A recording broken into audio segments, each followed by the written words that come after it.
پل صراط میں سے جب گزر ہوگا اس وقت صرف 3 جگہ ہوں گی، جہنم، جنت، پل صراط۔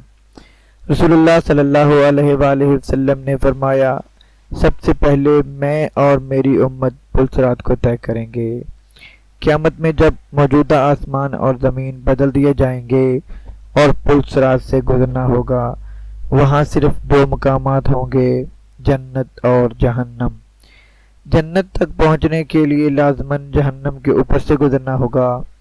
جہنم کے اوپر ایک پل نصب کیا جائے گا، اسی کا نام پل صراط ہے۔ اس پر سے گزر کر جب اس پار پہنچیں گے، وہاں جنت کا دروازہ ہوگا۔ وہاں نبی کریم صلی اللہ علیہ وآلہ وسلم موجود ہوں گے اور اہل جنت کا استقبال کریں گے۔ پل صراط ان صفات کا حامل ہوگا، بال سے زیادہ باریک، تلوار سے زیادہ تیز ہوگا اور سخت اندھیرے میں ہوگا۔ اس کے نیچے جہنم بھی انتہائی گہری طریقے میں ہوگی، سخت بپھری ہوئی ہوگی اور غضبناک ہوگی۔ گناہگار کے گناہ اس پر سے گزرتے وقت مجسم اس کے بیچ پر ہوں گے۔ اگر اس کے گناہ زیادہ ہوں گے تو اس کے بوجھ، اس کی رفتار ہلکی ہو جائے گی۔ اللہ تعالی ہمیں اس صورت سے اپنی پناہ میں رکھے۔ اور جو آدمی گناہوں سے ہلکا ہوگا اس کی رفتار پل صراط پر تیز ہوگی، اس کے اوپر آنکھڑے لگے ہوں گے اور نیچے کانٹے بچھے ہوں گے جو قدموں کو زخمی کر کے اسے متاثر کریں گے۔ لوگ اپنی بدعمالیوں کی وجہ سے اس سے متاثر ہوں گے۔ جن لوگوں کی بے ایمانی اور بدعمالی کی وجہ سے ان کے پیر پھسل کر وہ جہنم کے گڑھے میں گر رہے ہوں گے، ان کی بلند چیخ و پکار سے پل صراط پر دہشت طاری ہوگی۔ رسول اللہ صلی اللہ علیہ وآلہ وسلم پل صراط کی دوسری جانب جنت کے دروازے پر کھڑے ہوں گے۔ جب ہم پل صراط پر پہلا قدم رکھ رہے ہوں گے تو آپ صلی اللہ علیہ وآلہ وسلم اللہ تعالیٰ سے دعا کرتے ہوں گے، یا ربی سلم، یا ربی سلم۔ آپ بھی نبی کریم صلی اللہ علیہ وآلہ وسلم کے لیے درود پڑھیں۔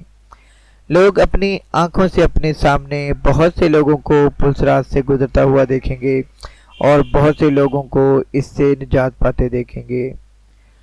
بندہ اپنے والدین کو پل صراط پر دیکھے گا لیکن ان کی کوئی فکر نہیں کرے گا۔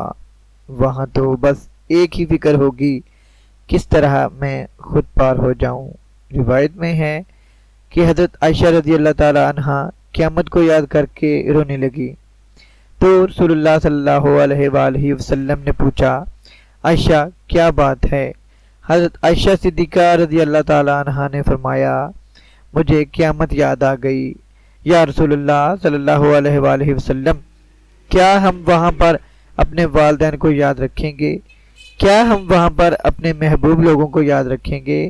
آپ صلی اللہ علیہ وآلہ وسلم نے فرمایا، ہاں یاد رکھیں گے، لیکن وہاں 3 مقامات ایسے ہوں گے جہاں کوئی بھی یاد نہیں آئے گا۔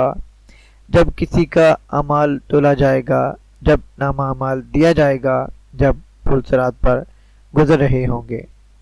دنیاوی فتنوں سے حق پر جمے رہیں۔ دنیاوی فتنے تو سراب ہوتے ہیں، ان کے مقابلے میں ہمیں مشاہدہ کرنا چاہیے اور ہر ایک کو دوسروں کی جنت حاصل کرنے کے لیے مدد کرنا چاہیے، جس کی وسعت آسمانوں اور زمین سے بڑی ہے۔ اس ویڈیو کو صدقہ جاریہ سمجھ کر شیئر کریں۔ اللہ پاک آپ کا حامی و ناصر۔ اللہ حافظ۔